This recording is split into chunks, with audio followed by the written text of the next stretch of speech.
Hello everyone, Mr. Happy here and welcome to Tuesdays with Mr. Happy? Question mark.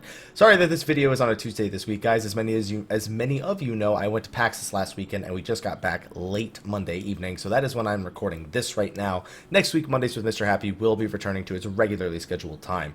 For the videos for last week, again, was at PAX, not a lot of them. So over here, we've been doing them. So we're going to stick with that. I'm going to work on finishing the uploads for my Dark Souls 3 playthrough. That's going to be a big one. That's probably going to be getting updated a lot this week. Plus the Talks of the PAX East panel is up there. So you can definitely check that out, as well as the new feature, the Deep Dungeon. I still have my PAX background here for when I recorded it the other day. Figured why not. I had some awesome experiences at PAX. Now I'm back working on 1,000 subs over on the Twitch channel again. We had a bit of a fall off because I was gone for quite a few days, but you know we're going to bounce back like we always do. Plus we have plenty of awesome games like tons of RPGs that I can't tell you about just yet that we're going to be showing you on Twitch and YouTube in the very near future. But you know what? It's late right now, guys. I'm not going to beat around the bush. Let's get into the questions, shall we?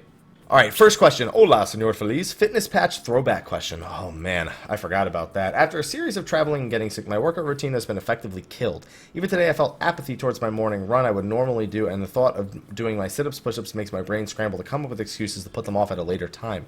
They deal with breaks in your workout routine, and how do you find the motivation to stick with it after a long break of not exercising? Well, I'm sure you can tell this by my face and all its plumpness, that I haven't stuck to a workout routine in quite some time. I used to be in pretty good shape. Maybe I'll put a picture here of like the shape I used to be in prior to dislocating my arm and back when I was on a more solid routine. But I always had a hard time bouncing back from it too. You get wrapped up in what you could do with that time that's not working out. And I guess that's the number one thing, is that you need to remember that what you're probably filling that hour of time with was probably not worth filling it in at all. Just look at an hour of your day. Look at just 1 hour of your day and go, what is not useful in my day? What am I not doing well with my time? And see if you can take that 1 hour and stick it towards a workout routine. Doing some things that are part of your workout routine, even when you're not working out, is usually pretty nice. Even if it's just like a 5 to 10 minute workout with like a protein shake, even just making those things and staying in routine there should definitely help you out. I'm hoping to get back to the gym in the next couple of weeks, but I say that and then it always falls apart for me. So hopefully I can do it and get back into the shape that I was before, but we'll see. It's a pretty long road ahead. All right, next question. Hey, I like that question roulette thingy, so I'm just going to do that. Okay, so that basically means, for those who haven't watched before, that there are 3 questions here and I get to pick one and answer it. I'm going to go with the middle one.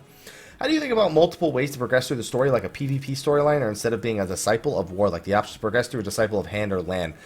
I'm not a fan of the idea. The story will always be designed in such a way that you are the warrior of light, not the crafter of light, not the gatherer of light. You are the warrior of light.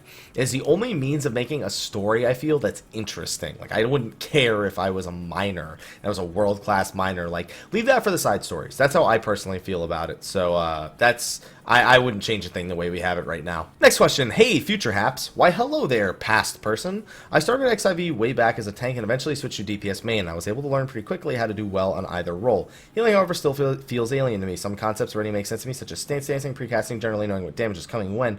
And that's things still just don't seem obvious to me, such as knowing when to use a regen or spot healing. I don't even know if I know what that is. I just hear the term a lot. What the right time for a shield is rather than a heal, aside from the obvious line like the tank is going to die from the tank buster. Basically, I suppose I struggle to make a certain kind of heal. So it basically sounds like snap decision making is an issue. Regen, you generally just keep that up all the time, unless you know there's going to be a lot of direct damage coming in the next few seconds. That's the only time you don't really use regen. Otherwise, you pretty much keep those up on at least one of the tanks at all times. Sometimes on both the tanks. When it comes to that shielding really just comes down to predicting raid damage. If you know there's AoE, you give a shield. If you know there's going to be big single target, you give a shield there. And then when you're PvPing, you just pretty much spam shields. And then when it comes to spot healing is really just where it's used in a few different ways. Generally, spot healing is used where you have one healer who's taking care of the tank, and the spot healer is someone who's just, when somebody gets hit by an attack, they get targeted, they just heal the raid. It's another form of raid healing, but it's just, you're like a single target gets hit out by an ability, you're spot healing them. It also generally refers to when people screw up a mechanic and take more damage than they are supposed to. You generally have to spot heal those people as well. So it just takes a bit of practice and a lot of knowledge of the fight in order to really utilize all of those things in such a means that makes you look really, really good. I'd say just keep practicing, dude. Next question. How many Ishgardians does it take to screw in a light bulb? 3. One to not screw in the light bulb, one to accuse the first of heresy, and the other to order an adventurer to do it anyway. That's a really good joke. That's a really good Final Fantasy 14 themed joke. I like that. Not really a 14 question, but what do you like to do in your spare time? Any hobbies? Listen, I'm going to be honest, dude. I don't get spare time. Like, if I do, I'm going out to dinner with, like, Mel, or we're going to our friend's house, or we're watching a movie. Like, that's the end of it. I have so little spare time with the amount of content I attempt to push out, with the hours that I stream. So I really don't get a whole lot. I used to like to work out in my spare time. I used to like to play video games in my spare time. Now it's not my video games I play in my spare time. I play my video games all day, every day, pretty much. So it's a really hard question to answer. A lot of interests, but not a lot of things I have the time to work on with how many hours I put into my channel and my business. Next question. Dear Mr. Happy, not strictly Final Fantasy related. I don't mind that. A lot of people come in here and ask Final Fantasy questions, and they apologize when they aren't Final Fantasy related. And that's the point. Mondays with Mr. Happy is you ask a question, as long as it's not like super crazy personal or inappropriate, I'll usually answer it. I haven't had to skip a question in a pretty long time, so things have been getting better. Not strictly a Final Fantasy related, but a bit of a lore question.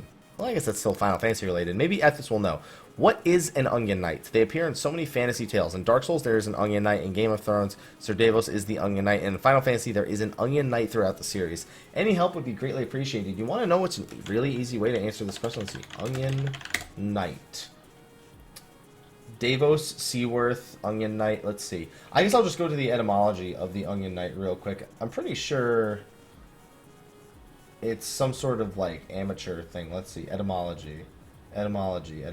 In the remake, I don't see anything. I mean, I guess it's probably either like an amateur knight or it's a knight that's like good at everything, because those are the two things that it's used for most. So I'm just gonna make a guess that it's one of those two things. Maybe Ethos will know it. I'll ask him next time I speak to him. Next question. Hey, Happy. Hi.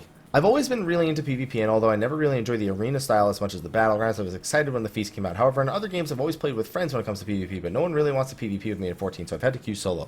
Well, I've noticed that I get Kupo when a lot of feasting. Today I joined the game, I asked, hello, what's the play in the beginning? I was told by machines to never queue for ranked again. We won. I was told we didn't deserve to win because the other healer sucked. Okay. Another time I won a match playing with this guy, a paladin. Next match I'm in the same team with him again and happy since we won last time. He scolds me for stunning and calls me a noob for using shoulder tackle. Let the paladin stun. I'm not really stunning every target I come across. I'm just on a marked one and following orders. When we win, he still says I suck. I just ignore this guy at this point. I'll admit not the greatest, but I still like having fun. So basically what he's saying is, I'm sure you picked that up, is when a paladin's going to stun lock a target, the last thing you want to do is stun that target because you want all the longest duration stuns possible. You generally save your shoulder tackle for either going for a limit break with the stun, or you save it to just close the gap on a stun resisted target. That way, and other than that, you can usually keep up with Fetter Ward and Sprint or Fist of Wind even. But it doesn't matter, dude. You just ignore these people. Like, yeah, I mean, obviously he's probably got some knowledge or merit, but asking what the plan is when the plan isn't always that obvious and teams tend to have slightly different plans is a bit of an anomaly. For me. So it sounds like you just ran into a really shitty dude, and that's not going to be your only solo queue experience. I'll just ignore the hell out of that guy. He's not worth worrying about. Anyone who talks like that in a video game is just worth ignoring. Next question. Hey, Happy. Hi. I used to play 14 every day, however, the day-to-day grind of getting on and doing daily seemed more like a job. I haven't played in around 2 months. Probably didn't help with being on the Goblin server, but it seemed dead most of the time until a patch came out. I logged on a week ago, and my free company was pretty much dead. Anyways, I want to come back, but I want to transfer to a different server. I'm pretty laid back and go at my own pace at getting content done. Any recommendations on what server I should transfer to? Unfortunately, the only servers I've experienced with are Zalera, Gilgamesh, and Sargatanas. Sargatanas was always pretty nice. Gilgamesh is super raid influenced, and Zalera has been a lot of fun, but only because we've had a lot of people create characters on the server. The Happy Army is now the #1 free company, at least in terms of the free company points that we've generated on that server, because everyone's leveling new jobs and whatnot. So I don't know exactly what server I'd recommend you go to, but just keep in mind that if you're going to log in and do dailies and things like that, you need to switch it up. That's why I don't play Final Fantasy 14 every single day. If I want to play something else, I just do. And that's the end of it. You know, I don't worry about, oh, I need to keep up with this, I need to keep up with that. I just don't care anymore, dude. I got a channel to run. I got a business to run. I'm just not concerned with getting on and getting everything done every day or every week even. I'd say I'd recommend the same to you. So even if you're logging on to 14, just play it at a pace that is less hardcore and more fitting to you, and fit in other games that you're interested in other than 14 in between patches, because let's be honest, we're gamers. We should be enjoying as many different things as we can. Next question is, greetings, Mr. Happy. Greetings to you too, my good sir. Long-time viewer, first-time poster, so it's a bonus of some delicious lore croissants. I love croissants. And it goes with the new Happy Army coffee. I can't wait to make that again tomorrow. I haven't had it in almost a week. You ask a lot of ninja questions, usually give a lot of good rotation tips, and the explanation as to why it is a good rotation. I don't mean ninja, but I always appreciate that people ask you, and you consistently answer those questions, as there are always new viewers watching who may have missed those tips. I mean, that's part of the job description, so, but no problem, dude. I don't know how much you know about Monk. I know a little bit, not a whole lot, but I wanted to ask you for a decent rotation for 3+ mobs on a single target opener in case you know. Single target opener is pretty easy. 5 stacks of meditation. You start in Coral form. You start with Demolish. Perfect balance, snap punch, blood for blood, snap punch, internal release, dragon kick, potion, twin snakes, elixir drive. Is it elixir drive? I don't even know anymore. Elixir field, elixir drive, dude. I haven't played Monk in a while. Elixir field, what's it called? Snap punch, then perfect balance wears off. So then you have howling fist, touch of death, steel peak, boot shine or dragon kick, but boot shine is usually what you go with, so you're already on the rear. And then shoulder tackle if you didn't use it in the opener after the boot shine. So boot shine, shoulder tackle, true strike, forbidden chakra, and demolish. If you're wondering why forbidden chakra is so late into your opener, it's because you don't get it back unless bosses become untargetable. So it doesn't really matter when you use it in the rotation. It's not going to come back up any sooner. You know what I mean?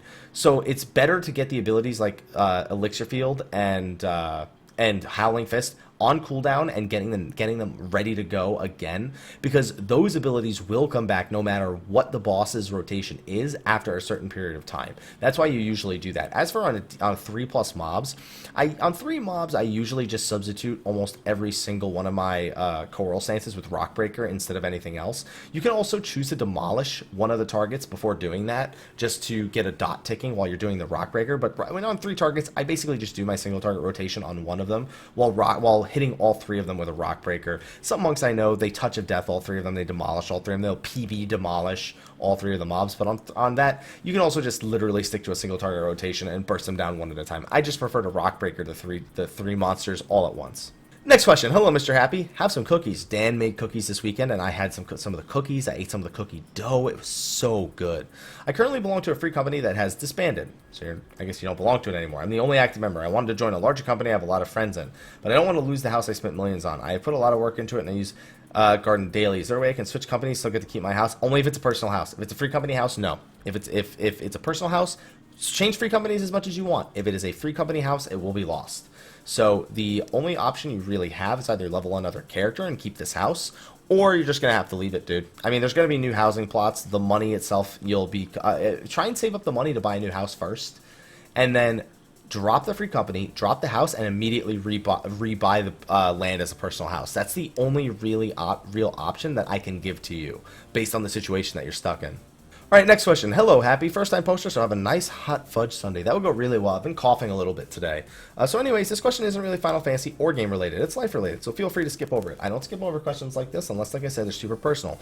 I'm graduating college in May and looking towards the future. I was wondering how you felt about moving to California. Was it hard to leave your family behind? Any tips on dealing with stuff like that? Do you ever miss your old home?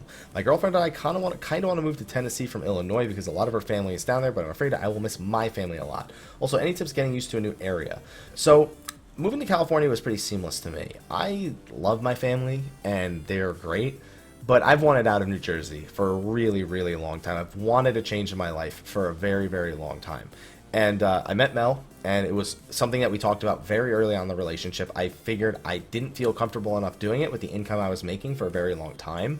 When Heaven's Ward came out, and we got to 500, 600, 700, 800, 900 subs over on Twitch, like that was the entire second half of the year for my Twitch channel. Now after we hit 500, I had to talk with her, and I was like, you know what, I feel like I'm getting to a point where I feel financially ready to make that big leap. And so I did. Leaving my family behind wasn't that hard for me. The hardest part of leaving my family behind is watching them be upset, because you don't ever want to make someone cry. It doesn't feel good. And when you move, you're not hurting anybody, but you know your family can't help but get a little sappy-eyed. You know what I mean? So it wasn't that hard. I knew it was a necessity. I knew it was something I was planning on doing for a long time. So it's not something that really affected me all that much.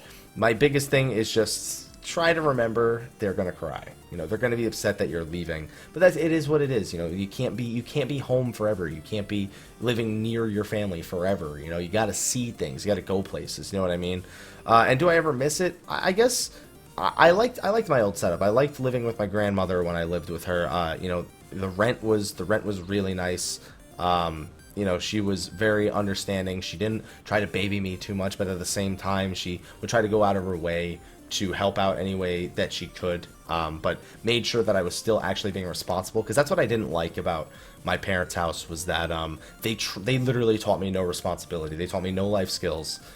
Every time I wanted to do something, or I wanted to do something that would, I felt like, improve my living scenario when I left home, they would just say, no, we'll do it for you, just keep doing what you're doing, because we love that you're working and you're paying off, you know, for your college and all that, because that's great. And it's like, yeah, that's great, but it's not going to be great if I finish doing all that and I don't have any life skills. So I don't miss that home, but I just miss the people who live there. As for any tips on getting used to a new area, I don't know. I wouldn't say I'm used to San Diego yet. I like it here. That's pretty much where I'm at. It'll take you a while to know all the streets, to know where all the good food joints are, to know where all the like necessities are, like any sort of convenience stores or Home Depots or DMVs or anything that's applicable to you, getting your new licenses, you know, change of address. That's really the big things that you learn about, paying your own bills, how that works. It's a few things to get used to, but getting used to the area wasn't that hard for me. I can go anywhere. My job, my career that you guys have made possible is something that, you know, I feel blessed to have, and it's something that I don't squander. I just make the best of every day, and that's what I do. So hopefully that gives you a little bit of advice. My scenario is obviously not the same as yours, so everything that I said could just completely be not applicable to you. But you won't know until you do it, you know, and that's the ultimate thing. You know, life is nothing without a few risks here and there. As long as you're prepared and you can minimize the risks while still reaping all the rewards and the benefits and the experiences that you get, then you should be happy and you should be okay. Next question. Hey, Haps, what's going on, dude? How you doing? I'm doing alright, man. How you doing? My questions usually have been raid related, but this time, you ready? Are you ready? Are you ready? Okay, are you sure?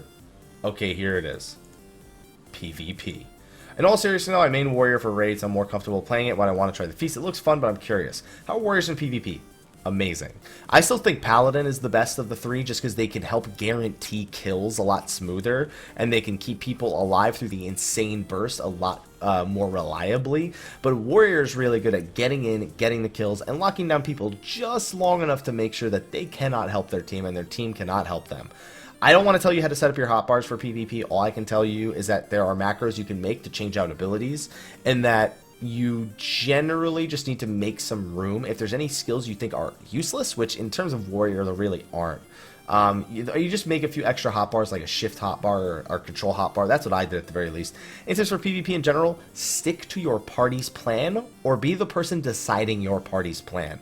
Do not just attack random targets and just like a headless chicken. Just make sure every move you make, every action you take, has some sort of benefit to you and your team. If you're wondering which mode, I'd be doing the unranked to get some practice and then go to the ranked. Okay, that's a smart thing to do.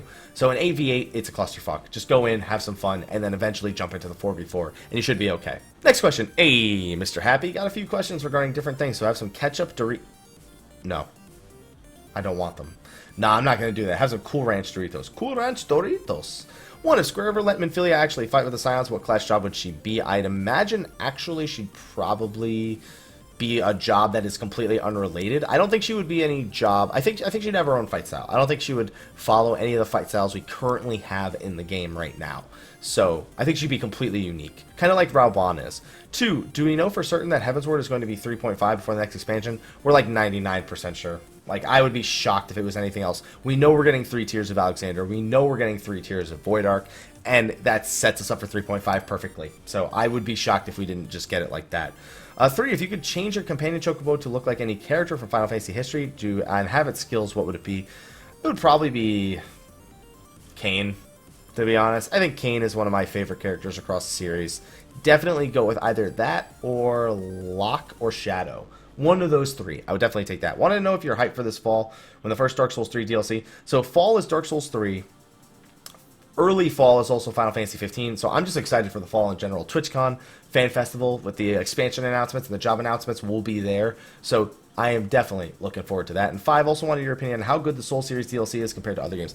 I think that the Soul Series DLC is easily the bar that I set for all DLC that any game ever releases. Prepare to Die Edition, flawless execution. It doesn't even feel like DLC. It just, if you play Prepare to Die and you didn't like play the initial game and then wait for the Abyss DLC, then it just feels so perfectly integrated into the game. And that's a sign of good DLC. It didn't feel like it was left out. You could completely miss it, and it would be perfectly fine. But that's just the beauty of the Soul series. It's all about exploring and finding optional content and making and discovering everything in this world that feels alive. And even though when I played the newer one, I rushed through a lot of it because there were parts of the game I just didn't feel like exploring, I still get that feeling every time I play a Souls game. You know, I always just know that I just appreciate and respect the amount of work that goes into all of the little Easter eggs and hidden aspects of the game that are just tucked away waiting for you to explore them. And that's why the DLC fits so well into the Soul series. It doesn't feel like it was tacked on at the end. It doesn't feel like content was left out. It just feels like another means of discovering new parts of the world to enjoy. That is why I love Souls DLC and why I wish Bloodborne was getting DLC, or more DLC I should say. Next question. Hey, not a first-time asker, but you can have this stack of 99 tin ore anyway, friend. Anyway, the question, do you think there's ever a chance that the cooldowns on Reprisal and Shield Swipe will ever be reduced? Well, Shield Swipe... Oh, no, yeah, that's right. They gave it itself a flat cooldown. Nothing is more disappointing than popping Dark Dance Bulwark and getting like 3 to 4 parry blocks and not being able to use them, especially with that shiny little glowing. Well, here's the thing. For Dark Knight, you get the stun reset on parry, so I don't think that there's any reason to reduce Reprisal, because then it would just be way too strong. Shield Swipe, on the other hand, I guess it doesn't really matter. Again, it's just an off GCD damaging skill. So as cool as it would be, it's not as important to the job's functionality, so it doesn't really matter to me if either of those got their cooldown reduced or reset in any way, shape, or form whenever you parry or block with your attacks. Next question. Hey, Mr. Happy, first I'm asking to take a bonus of anything you need. Water. That's what I need. My question is, what advice would you have for someone who wants to get back into the game who is burnt out on the story? The reason I ask is I've had a couple accounts shut down due to one of my accounts being hacked, and another ended up getting security tag locked after I broke by then phone. You know, even if you get the security tag locked, if you call Square Enix and you match the information, you can get that account back. It's not lost forever. Also, take responsibility on that one. Write down your emergency removal code. Always have a security token. Always write down your emergency removal code. Honestly, I've made the mistake. It's no one's fault but my own. But if you don't write down the emergency removal code and then you break your phone or you lose the token in some way, shape, or form, you only have yourself to blame, in all honesty. So I'd recommend definitely not making that mistake again. And you could always contact them to get it removed if you wanted to. Any advice you have would be great, as I love playing 14. So getting burnt out on the story, I mean, it's story. It's not something that's supposed to be in your way. It's something that's there for you to enjoy.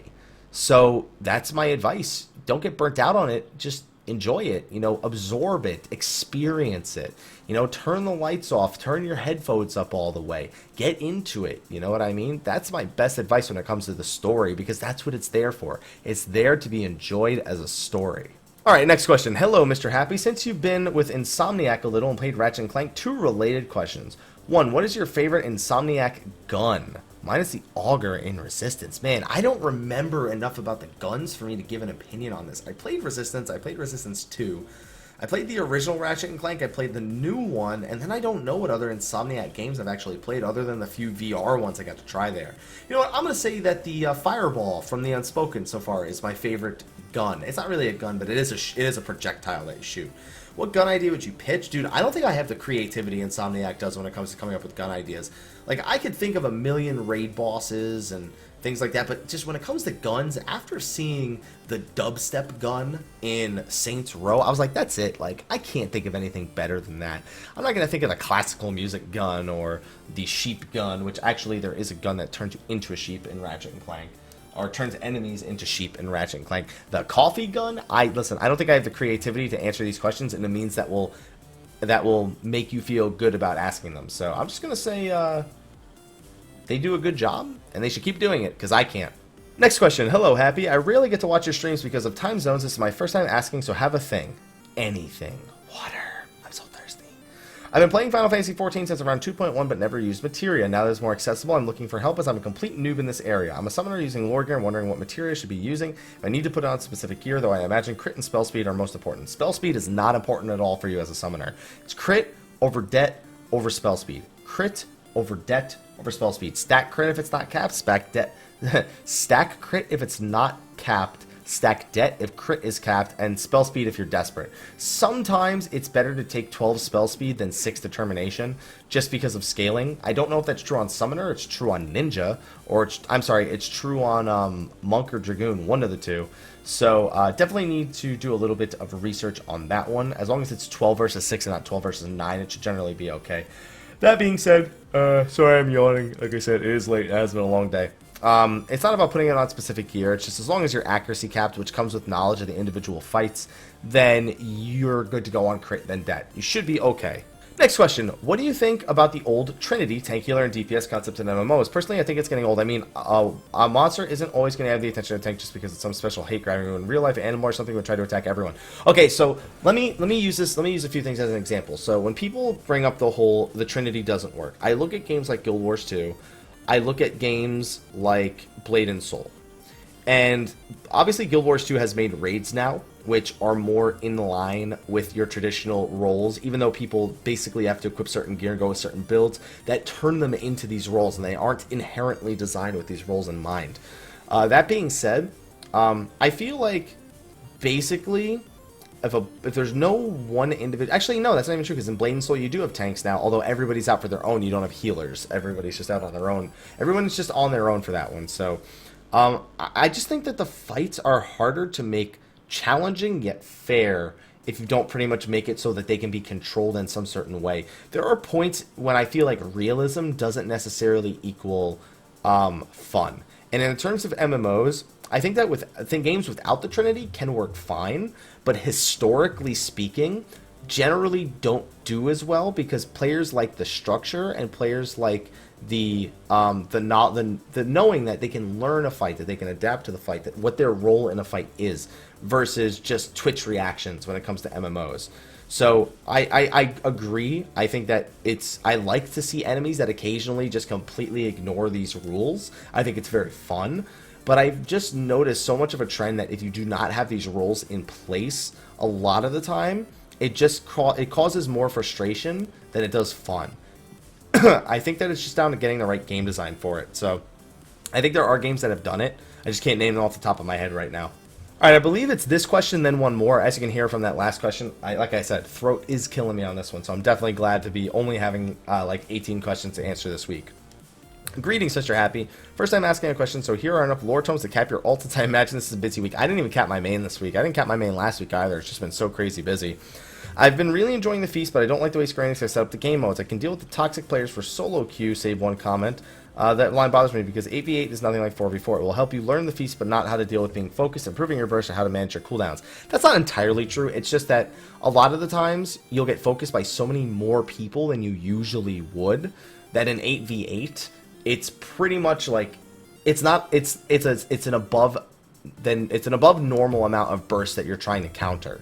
So it's not a reasonable expectation to heal through 8 people because it's a much different scenario when there's one less healer and like there is in 4 people and there's a lot less DPS. It's a big difference to not have 6 people focusing you versus like 3 people focusing you like it is in 4v4.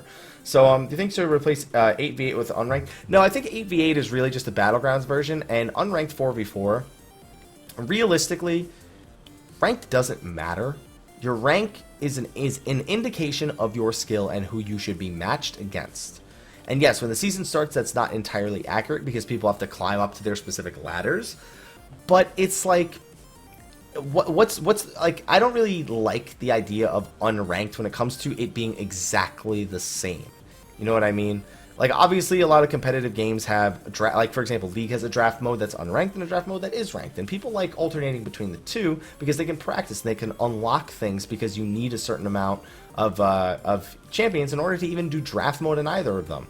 So it's like, I would not trade 8v8 for 4v4 because 8v8 serves its purpose. And even adding a 4v4 unranked, I don't think is necessarily going to teach people because a lot of people don't take it as seriously because it's not ranked. And a lot of people don't learn actual teamwork. That's just something that comes with playing with teams that actually care about winning because something is on the line. That is the best way to learn something, is to put yourself in a high-risk scenario and just make it so if you don't learn it, there's something to lose. And in this case, you have your ranking to lose. You have your win-loss ratio to lose. As soon as you take that away, players take the game a lot less seriously. So I'm not necessarily a fan of adding the unranked 4v4 modes at this time. So that's just my opinion, though. Feel free to have a different one. That's just my opinion. And the final question for this week. Hey, Mr. Happy, you may remember that we had a short conversation in Idleshire about memes. Holy shit, this just happened tonight. This happened just before I got here. 69 to be specific. So I need to ask, what is your favorite meme? I don't want any normie crap. I don't care how obscure you get. I just need to know your favorite. Remember, many clears and good DPS will come to you, but only if you say, give clear, Yoshi. Well, I mean, Yoshi had to get a clear given to him at PAX this last weekend because he fell off during the Sephiroth challenge. GG, Yoshi P. Favorite meme. I can tell you my least favorite is definitely Vape Nash because at PAX East, these two like really young kids were just standing by me like, yo, Vape Nash, Vape Nash, Vape Nash. And I was like, dude, it was funny when you did it once, so I just turned to him and I was like, get out of here. I looked at the kid like, don't fuck with me, kid. Get out of here before I have you thrown out of here. And then finally his buddy, I guess he saw that I was giving the death stare, so he told his buddy, yo, go like pull the Vape Nash face up on your phone and just stick it in front of his camera. So I saw that shit coming, so I did this. I turned this shit off, and he went up and was like, oh, sorry, I just need to do this really quick. And he holds up the camera. I was like, camera's off, buddy. Get out of here. And he goes, no! And then I turned it back on as soon as I was sure that they were gone because those kids were annoying as fuck. So that being said, that's definitely my least favorite. I'd say my favorite at the moment is probably Feels Bad Man or Feels Good Man. I just like the way they look because I feel like whenever you die, it's like Feels Bad Man. I feel like it's so seamless into my memetry. You know what I'm saying? Meometry and Memabra is just like it's so integrated into those two systems so well.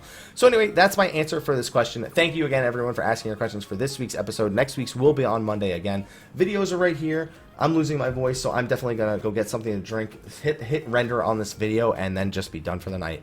So thank you so much for watching. I have a lot of things to talk about in this coming week, so I'm sorry that this video doesn't have a lot of those topics present in it. I just don't want to stress my voice all too much. I want to get a good night's sleep. So thank you again for watching this video. Be sure to ask your questions for next week in the on the Dream Network forums. You can find that in the description of the video below. Just make an account, go ask your questions there, and I will do my best to answer them next week on Mondays with Mr. Happy.